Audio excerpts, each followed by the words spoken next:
Hello ফ্রেন্ডসরা, আজকের এই ভিডিওতে আমি নিয়ে এসেছি আবার ওয়ান ওয়ার্ড সাবস্টিটিউশন। এটা হচ্ছে সেট নাম্বার 8। তাহলে আমরা শুরু করছি। একে আছে হচ্ছে an extreme fear of being in a small confined place, অর্থাৎ কোনো একটি আবদ্ধ স্থানে থাকা, ওর যে ভয়, তাকে আমরা এক কথা কি বলবো? তাকে আমরা এক কথা বলি হচ্ছে ক্লাস্ট্রোফোবিয়া। এবার এই ক্লাস্ট্রোফোবিয়াকে ইংলিশে আমরা কি বলবো? আসলে এটা কি? Claustrophobia is an anxiety disorder that causes an intense fear of enclosed spaces। অর্থাৎ কি না, একটা আবদ্ধ জায়গায় থাকলে পরে তার যে ভয় আসে, সেই যে ভয়টাকে আমরা আর কি বলবো ক্লাস্ট্রোফোবিয়া, অর্থাৎ আবদ্ধতা ভীতি। ওকে, আর এই সিমিলার ওয়ার্ডসগুলো আছে হচ্ছে confined, cramped, enclosed, limited, airless, narrow, oppressive, pinched ইত্যাদি। ওকে, যাবো আমরা নেক্সট ওয়ানে, কোশ্চেন নাম্বার 2-তে। কোশ্চেন নাম্বার 2 আছে an inscription on a tomb. এটাকে আমরা কি বলি? অর্থাৎ কোনো একটা স্তম্ভের ওপরে, কোনো একটা যে সমাধি হয় তার উপরে যে স্তম্ভ, তার উপরে যে আমরা লেখাগুলো দেখি সেগুলোকে আমরা কি বলবো? ওগুলোকে আমরা এক কথা বলি হচ্ছে এপিটাফ। অর্থাৎ সমাধির ওপরে যে লেখা থাকে, অর্থাৎ তার জন্ম সময়, মৃত্যুর সময় ইত্যাদি, সেইগুলোকে আমরা আর কি এক কথায় বলবো এপিটাফ। ওকে, অর্থাৎ এপিটাফটা হচ্ছে এক কথা আসলে phrase or form of words written in memory of a person who has died, especially as an inscription on a tombstone। ওকে, অর্থাৎ যার বাংলা করলে পরে দাঁড়াবে হচ্ছে সমাধি স্তম্ভলিপি। অর্থাৎ সমাধির স্তম্ভের উপরে যে লিপিগুলো থাকে সেগুলো হচ্ছে সমাধি স্তম্ভলিপি, অর্থাৎ তাকে আমরা এক কথা বলছি এপিটাফ। আর এর সিমিলার ওয়ার্ডসগুলো হচ্ছে গিয়ে এলেগি, কমেমোরেশন, অবিচুয়ারি, ফিউনারেল অরেশন, ইনস্ক্রিপশন ইত্যাদি। ওকে, যাবো আমরা নেক্সট ওয়ানে, কোশ্চেন নাম্বার 3-তে।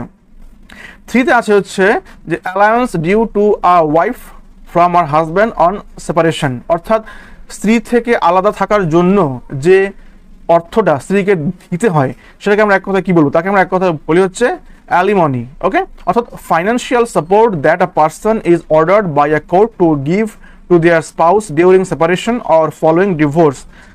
ওকে, অর্থাৎ সেপারেশন হওয়ার সময় বা ডিভোর্স হওয়ার সময় স্বামী তার স্ত্রীকে যে অর্থটা দেন, সেই অর্থটাকে আমরা হচ্ছে এক কথা বলি অ্যালিমনি, যার বাংলা করলে হয় স্ত্রীর খোরপোশ। ওকে, আর সিমিলার এর সঙ্গে যায় এমন কিছু ওয়ার্ডসগুলো, সেগুলো হচ্ছে গিয়ে financial support, maintenance, support, provision, alliance ইত্যাদি। ওকে, যাচ্ছি আমরা নেক্সট ওয়ানে, কোশ্চেন নাম্বার 4-এ আছে হচ্ছে practice of employing spies in war. অর্থাৎ যুদ্ধে কোনো স্পাই মানে গুপ্তচর নিয়োগ করা, তাকে আমরা কি বলি? তাকে এক কথা আমরা বলি হচ্ছে এসপায়োনেজ, অর্থাৎ গুপ্তচর বৃত্তি, এসপায়োনেজ। যার ইংলিশে যার ডেফিনেশনটা এইভাবে দেওয়া যায়, the practice of spying or of using spies typically by governments to obtain political and military information. অর্থাৎ কোনো রাজনৈতিক বা কোনো যুদ্ধক্ষেত্রে যখন আমরা কোনো গুপ্ত কিছুকে প্রয়োগ করি, গুপ্ত কোনো লোককে আমরা প্রয়োগ করি কোনো খবরাখবর নেওয়ার জন্য, তখন তাকে আমরা বলবো যে গুপ্তচর বৃত্তি। আর সিমিলার ওয়ার্ডসগুলো আমরা দেখে নেবো, সেগুলো হচ্ছে কি spying, under cover work, clock and dagger activities, surveillance ইত্যাদি। ওকে, এবার আমরা যাবো গিয়ে আমাদের নেক্সট কোশ্চেনে। কোশ্চেন নাম্বার হচ্ছে গিয়ে 5 আছে হচ্ছে a fixed territory in which authority can be exercised. অর্থাৎ একটা অঞ্চল, যেই অঞ্চল জুড়ে কোনো ব্যক্তি তার অধিকার বা তার কর্তৃত্ব দেখান, তার যে ক্ষমতা তিনি দেখান, সেই অঞ্চলটাকে আমরা এক কথা কি বলবো? তাকে আমরা বলবো হচ্ছে jurisdiction. Okay, the official power to make legal decisions and judgement. অর্থাৎ কোনো আইনত কোনো সিদ্ধান্ত নেওয়ার যে এখতিয়ার, তার যতটুকু অঞ্চল জুড়ে সে আইনের সিদ্ধান্ত নিতে পারবে, সেই অঞ্চলটাকে আমরা এক কথায় বলবো হচ্ছে জুরিসডিকশন। ওকে, অর্থাৎ বাংলা করলে হবে হচ্ছে আইনগত অধিকার। এর সিমিলার ওয়ার্ডসগুলো হচ্ছে কি পাবো? অথরিটি, কন্ট্রোল, পাওয়ার, ডোমিনিয়ন, রুল, অ্যাডমিনিস্ট্রেশন ইত্যাদি। এবার আমরা যাবো গিয়ে নেক্সট কোশ্চেনে। কোশ্চেন নাম্বার হচ্ছে 6, an appearance of objects often simulating the appearance of water. অর্থাৎ এমন একটা অবস্থা, এমন একটা অ্যাপিয়ারেন্স দেখে মনে হবে যেন কোনো জলের থেকে কোনো একটা প্রতিচ্ছবি উঠে আসছে, তখন তাকে আমরা কি বলবো? তখন তাকে আমরা বলবো মিরেজ। ওকে, অর্থাৎ an optical illusion caused by atmospheric conditions, especially the appearance of a sheet of water in a desert or on a hot road caused by the refraction of light from the sky by heated air. অর্থাৎ যখন কিনা উষ্ণ বায়ুর মণ্ডলে অভ্যন্তরীণ প্রতিফলন হয়, তখন আমরা যে ধরনের ফ্যাক্টগুলো দেখে থাকি, যে আমরা অনেক দূরের কোনো বস্তুর প্রতিচ্ছবি দেখতে পাই, অনেক সময় আমরা বড় হাই রোডে আমরা যেখানে দেখতে পাই যে রাস্তার মধ্যে জল ঢালা অবস্থাতে আছে, এমন যে সমস্ত ঘটনাগুলো আমরা দেখতে পাই সেগুলোকে আমরা বলি হচ্ছে মরীচিকা। ঠিক যে কারণে হচ্ছে মরুভূমিতে অনেক দূরে কোনো সময় আমরা দেখতে পাই যেন জলের অস্তিত্ব আছে, সেগুলো আসলে সম্পূর্ণটা হচ্ছে অভ্যন্তরীণ প্রতিফলনের যে ফ্যাক্ট তার উপরে কিন্তু এগুলো ভিত্তি করে হয়। আর এর সিমিলার কিছু ওয়ার্ডস এখানে আছে যেগুলো হচ্ছে গিয়ে অপটিক্যাল ইলিউশন, হ্যালুসিনেশন ইত্যাদি, তোমরা এগুলো দেখে নেবে। যাবো আমরা নেক্সট ওয়ান অর্থাৎ কোশ্চেন নাম্বার 7-এ। এবার আমরা যাবো কোশ্চেন 7-এ আছে হচ্ছে the art of making fire works, অর্থাৎ কিনা আগুন দিয়ে যে আর্টগুলো হয় তৈরি, অর্থাৎ আগুনের সাহায্যে যে সমস্ত আর্ট ওয়ার্কগুলো হয় সেগুলোকে আমরা এক কথায় কী বলবো, সেগুলোকে আমরা এক কথায় বলবো হচ্ছে পাইরোটেকনিক্স। ওকে, অর্থাৎ আগুন নিয়ে খেলা দেখানো, অর্থাৎ আগুন নিয়ে বিভিন্ন আর্ট যেগুলো হয় সেগুলো হচ্ছে পাইরোটেকনিক্স। আর এখানে হচ্ছে তোমাদের গুগল দেখাচ্ছে হচ্ছে আড়ম্বর, এটা কিন্তু আড়ম্বরের সঙ্গে যায় না, ফলে এটা আমি আড়ম্বরটা আমি এটা ব্র্যাকেটে রেখে দিয়েছি আর সঙ্গে দেখিয়েছি অ্যাকচুয়ালি হচ্ছে আগুন নিয়ে খেলা দেখানো আর্ট। ওকে, আর ফায়ার ওয়ার্ক ডিসপ্লে, এর সিমিলার ওয়ার্ডসগুলো এখানে দেখাচ্ছে হচ্ছে গ্র্যান্ডিয়ার, স্প্লেন্ডার, পম্প, প্যারেড ইত্যাদি। ওকে, যাবো আমরা নেক্সট ওয়ানে কোশ্চেন নাম্বার 8-এ। এখানে আমরা দেখতে পাচ্ছি যে এটা আছে give off bubbles of gas, give off bubbles of gas. Okay, অর্থাৎ এই যে শব্দটা আছে এটা আছে হচ্ছে এফারভেস, এফারভেস। তো এফারভেসের অর্থ আসলে কি? এফারভেসের অর্থটা আসলে হচ্ছে গিভিং অফ বাবলস ফিজি, অর্থাৎ কোনো তরল পদার্থের মধ্যে যে বাবলস উৎপন্ন হয় তাকে আমরা বলি হচ্ছে এফারভেস। ওকে, আর হচ্ছে আর সেকেন্ড আরেকটা অর্থ আছে সেটা হচ্ছে গিয়ে ভিভাসিয়াস অ্যান্ড এনথুসিয়াস্টিক, অর্থাৎ উজ্জ্বল যেগুলো হয় তখন তাকে আমরা বলি কিন্তু এফারভেস। ওকে, আর সিমিলার ওয়ার্ডসগুলো আছে হচ্ছে গিয়ে vivacious, lively, animated, full of life, spirited, high spirited ইত্যাদি। যাব আমরা নেক্সট ওয়ানে কোশ্চেন নাম্বার 9 আমরা দেখে নেবো কি আছে। 9-এ আছে হচ্ছে a system of governance control by person of high intellectual ability, অর্থাৎ এমন একটা সিস্টেম বা এমন একটি সরকার যেটা কিনা অনেকজন ইন্টেলেকচুয়াল অ্যাবিলিটি আছে এই ধরনের কোনো ব্যক্তি যেগুলো পরিচালনা করছে, ওদেরকে আমরা কি বলবো? ওদেরকে আমরা ওই ধরনের যে সিস্টেম তাকে আমরা বলবো হচ্ছে মেরিটোক্রেসি, অর্থাৎ মেরিট থেকে এসছে হচ্ছে মেরিটোক্রেসি, অর্থাৎ অনেকগুলো গুণবান ব্যক্তির সমন্বয়ে যে সিস্টেম চলছে তাকে আমরা এক কথা বলবো হচ্ছে মেরিটোক্রেসি। অর্থাৎ government or the holding of power by people selected according to merit, অর্থাৎ যাদের গুণ দেখে নিয়ে আমরা বিচার করেছি যে এদেরকে আমরা সিস্টেমে আনবো, তখন যে সিস্টেমটা হয় তখন সেই সিস্টেমকে আমরা বলবো হচ্ছে মেরিটোক্রেসি, অর্থাৎ যার নাম হচ্ছে কি গুণতন্ত্র, নট গণতন্ত্র, গুণতন্ত্র। ওকে, আর এর সিমিলার ওয়ার্ডসগুলো আছে হচ্ছে excellence, value, honorableness, fineness, endowment, first rateness, productiveness, nobility etcetera. যাবো আমরা নেক্সট ওয়ান কোশ্চেন নাম্বার 10-এ। 10-এ আছে হচ্ছে সাডেন অ্যান্ড ভায়োলেন্ট চেঞ্জ, হঠাৎ করে যে পরিবর্তন হয় তাকে আমরা এক কথায় কি বলবো? তাকে বলবো আমরা বলবো ক্যাটাক্লিজম। ওকে, তাকে আমরা বলবো যে ক্যাটাক্লিজম, অর্থাৎ যার দুরকম অর্থ আছে। একটা হচ্ছে কি a large scale and violent event in the natural world, অর্থাৎ কিনা যে প্রাকৃতিক যে পৃথিবী ও বন্ধু যে হঠাৎ করে একটা বড় আকারের যে কোনো চেঞ্জ আসে তখন তাকে আমরা বলবো হচ্ছে গিয়ে ওইটা মানে হচ্ছে তোমাদের ওটা ক্যাটাক্লিজম। ওকে, আর নাম্বার সেকেন্ড আরেকটা অর্থ আছে সেটা হচ্ছে গিয়ে a sudden violent political and social upheaval, অর্থাৎ যদি কিনা রাজনৈতিক বা কোনো সামাজিক হঠাৎ করে কোনো বড়সড় কোনো পরিবর্তন হয় তাকেও কিন্তু বলা হবে যে ক্যাটাক্লিজম। ওকে, তাহলে অর্থাৎ একটা আকস্মিক বিপর্যয় তাকে আমরা বলছি হচ্ছে ক্যাটাক্লিজম। আর এই সিমিলার ওয়ার্ডসগুলো হচ্ছে গিয়ে ডিজাস্টার, তারপর ক্যাটাস্ট্রফ, তারপর calamity, tragedy, act of god, devastation etcetera. যাবো নেক্সট ওয়ান কোশ্চেন নাম্বার 11-এ। 11-এ আছে হচ্ছে a small waterfall or group of waterfalls flowing down a rocky hill side is called, অর্থাৎ যখন কিনা কোনো জলের ধারা বা কোনো অনেকগুলো জলের ধারা কোনো পাহাড় থেকে ওপর থেকে নিচে দিয়ে নেমে আসছে তখন তাকে আমরা কি বলি? তাকে আমরা বাংলায় আমরা কি বলি জলপ্রপাত, আর ইংলিশে এর নাম হচ্ছে গিয়ে ক্যাসকেড। তাহলে ক্যাসকেড শব্দের আবার যদি ইংলিশে আমরা দেখি এর অর্থটা কি হয়, এটা হচ্ছে actually a small waterfall typically one of several that fall in stages down a step rocky slope, অর্থাৎ পাহাড়ের যে ধাপগুলো থাকে সেই ধাপ বরাবর যখন কোনো জলের স্তর ওপর থেকে নেমে আসে নিচের দিকে জলের কোনো ধারা তখন তাকে আমরা বলবো হচ্ছে ক্যাসকেড, যার নাম হচ্ছে বাংলায় করলে হবে জলপ্রপাত। ওকে, এর আরেকটা অর্থ আছে সেটা হচ্ছে a process whereby something typical information or knowledge is successively passed on, এটাও কিন্তু একটা ক্যাসকেডের অর্থ।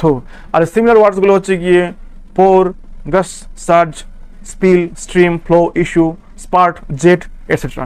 যাবো নেক্সট ওয়ানে কোশ্চেন নাম্বার 12-এ।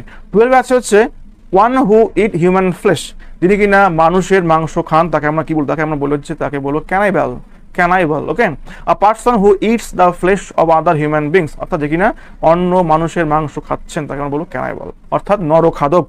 আর সিমিলার ওয়ার্ডসগুলো হচ্ছে গিয়ে ম্যান ইটার, পিপল ইটার ইত্যাদি, বা অ্যানথ্রোপোফ্যাগিস্ট এটসেট্রা। তোমরা এগুলো একটু দেখে নেবে।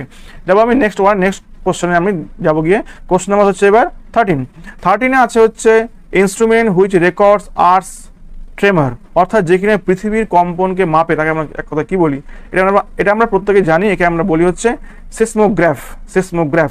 অর্থাৎ এটা হচ্ছে an instrument that measures and record details of earthquakes such as force and duration, অর্থাৎ ভূমিকম্প যে মাপছে সেটা কতক্ষণ ধরে ছিল এবং তার তীব্রতা কতখানি ছিল, এটা যে যন্ত্রটা মাপছে তাকে আমরা বলি হচ্ছে সিসমোগ্রাফ। ওকে, অর্থাৎ ভূকম্প লিক, বাংলায় আছে ক, ওটা হবে খ, ভূকম্প লিক খ হবে।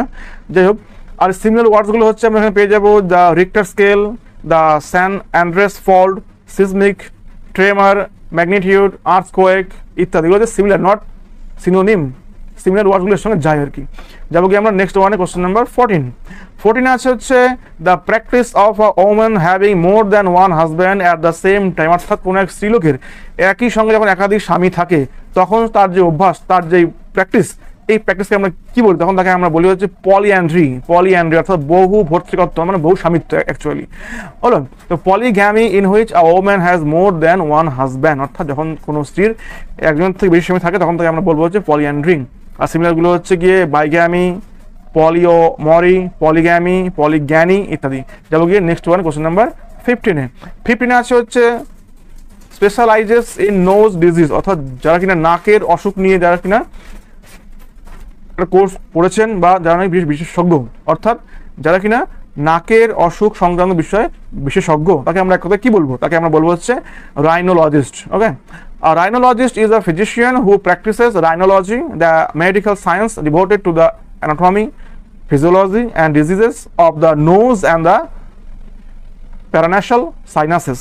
ওকে, অর্থাৎ সম্পূর্ণটাই নাক সম্বন্ধীয় যে অসুখ তাকে আমরা বলবো হচ্ছে রাইনোলজিস্ট।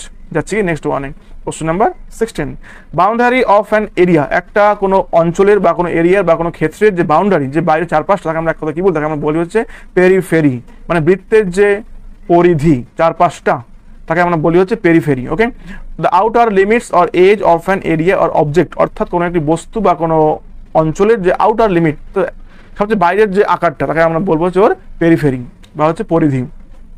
আর এর সঙ্গে সিমিলারগুলো যাচ্ছে হচ্ছে কি edge, outer edge, margin, fringe, boundary, border, perimeter ইত্যাদি। ওকে, তাহলে এবার যাবো কি আমরা নেক্সট ওয়ানে, কোশ্চেন নাম্বার 17 আছে হচ্ছে আ ওয়ার অফ রিলিজিয়ান, ধর্মের যে যুদ্ধ, এটা আমরা প্রত্যেকে শিখেছি ছোটবেলায়, ধর্মযুদ্ধ মানে ক্রুসেড, আমরা এগুলো ইতিহাসে 8 থেকে মানে পড়াশোনা করেছি আমরা ছোটবেলাতে 7-8। ওকে, তো এটা হচ্ছে এক কথা বলবো হচ্ছে crusade, each of a series of medieval military expedition made by Europeans to recover the Holy Land from the Muslims in the 11th, 12th and 13th centuries, তাকে আমরা বলবো যে crusade. vigorous campaign for political, social or religious change, তাকে আমরা বলবো হচ্ছে crusade, মানে ধর্ম সম্বন্ধীয় যুদ্ধ, তাকে আমরা এক কথায় বলবো হচ্ছে ধর্মযুদ্ধ। ঠিক আছে, আর সিমিলার গুলো হচ্ছে কি আসবে হচ্ছে campaign, drive, push, movement, effort, struggle ইত্যাদি, এগুলো হচ্ছে আসবে। যাবো আমরা নেক্সট ওয়ান, কোশ্চেন নাম্বার হচ্ছে 18 আছে হচ্ছে the government by the nobility, তাকে আমরা কি বলবো, যখন কিনা অনেক নোবেল মানুষ যে সমন্বয়ে যে গভর্নমেন্ট তৈরি হয় তখন তাকে আমরা বলবো হচ্ছে অ্যারিস্টোক্রেসি, অর্থাৎ অভিজাততন্ত্র। যখন কিনা কোনো সরকার গঠিত হয় অভিজাতদের নিয়ে তখন তাকে আমরা বলবো হচ্ছে অভিজাততন্ত্র। The highest class in certain societies typically comprising people of noble birth holding hereditary titles and offices, a form of government in which power is held by the nobility, অর্থাৎ অভিজাতদের সমন্বয়ে যে সৃষ্টি হওয়া যে সিস্টেম তাকে আমরা এক কথা বলবো হচ্ছে অ্যারিস্টোক্রেসি বা অভিজাততন্ত্র। আর এর সিমিলার ওয়ার্ডসগুলো হচ্ছে গিয়ে the nobility, the peerage, the gentry, the upper class, the ruling class, the privileged class, elite, high society, the establishment etcetera. Okay, তোমরা এগুলো দেখে নেবে। যাবো কি নেক্সট ওয়ান, কোশ্চেন নাম্বার হচ্ছে 19 আছে হচ্ছে টু স্টোর অ্যান্ড স্টক, অর্থাৎ জমানো, স্টোর করা এবং স্টক করা, তাকে আমরা এক কথায় কি বলবো, তাকে আমরা এক কথায় বলি হচ্ছে হোল্ড। ওকে, অর্থাৎ হচ্ছে জমানো মানে মজুত করা। A stock or store of money or valued objects, typically one that is secret or carefully guarded, অর্থাৎ যখন কোনো টাকা বা কোনো দামি কোনো সম্পদ যেগুলো এক জায়গায় রাখা হয় এবং সেগুলো পাহারা দিয়ে রাখা হয়, তখন তাকে আমরা বলি হচ্ছে হোল্ড করা বলি, হোল্ড। ওকে, হোল্ড। আর সিমিলারগুলো হচ্ছে গিয়ে store up, stock up on, stockpile, put aside মানে সরিয়ে রাখা, এগুলো। ওকে, যেমন আমরা নেক্সট ওয়ান কোশ্চেন নাম্বার 20 আছে হচ্ছে study of relations of organisms to one another and to their surroundings, অর্থাৎ জীবজগতের একের সঙ্গে অন্যের যে সম্পর্ক সেই নিয়ে যে লেখাপড়াটা হয়, বা আমাদের যে পরিবেশ নিয়ে আমাদের যে লেখাপড়াটা হয়, তাকে আমরা এক কথায় কি বলবো, তাকে আমরা এক কথায় বলবো হচ্ছে ইকোলজি বা হচ্ছে বাস্তুশাস্ত্র। ওকে, তো ইকোলজি ব্যাপারটা আসলে হচ্ছে কি the branch of biology that deals with the relations of organisms to one another and the physical surroundings, তাকে আমরা বলবো এক কথায় বাস্তুশাস্ত্র। আর সিমিলার ওয়ার্ডগুলো তোমরা এখানে পেয়ে যাবে, সেগুলো হচ্ছে পাবে হচ্ছে বায়োম, বায়ো নেটওয়ার্ক, বায়োটেকনোলজি যদি এগুলো সমার্থক নয়, environment, flora, fauna, ecological community etcetera. যাবো কি আমরা নেক্সট ওয়ান কোশ্চেন নাম্বারে, আর এখানে নেই, এটা আমার লাস্ট কোশ্চেন এখানে ছিল, এটাই আমার এখানে লাস্ট কোশ্চেন ছিল। তাহলে আজকের আমার এই সেশনটি এখানে শেষ করলাম। তোমরা জানিও এটি কীরকম লাগলো, আর আমার সঙ্গে এতক্ষণ থাকার জন্য অসংখ্য ধন্যবাদ। Thank you so much once again, তোমাদের সকলকে অসংখ্য ধন্যবাদ। Thank you.